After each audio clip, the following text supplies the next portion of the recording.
Kapuso aktor, biglang makikita ba sa isang kapamilya show?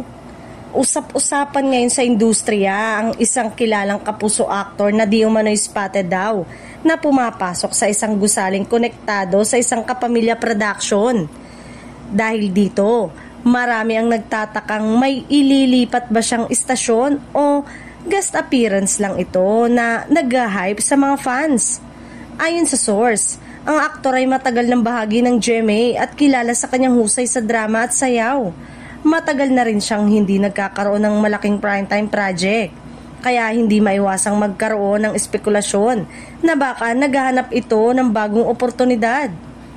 May mga nakakita raw sa kanya na kasama ang ilang production staff ng ABS-CBN pero wala pang kumpirmasyon mula sa dalawang kampo.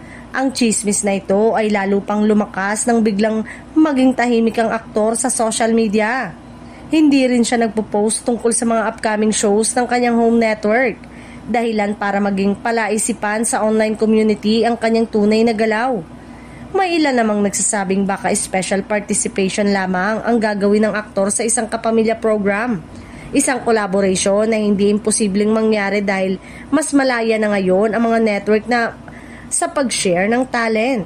Pero may mga diehard fans na umaasang baka ito na ang hudyat ng malaking paglipat, lalo't may mga kapuso stars na nauna ng nag-guest o nagtrabaho sa kapamilya platform. Ayon sa source, ay matagal nang walang kontrata ang aktor sa GMA Network at aminado ito na napabayaan na rin siya ng homegrown network kung saan siya nakilala.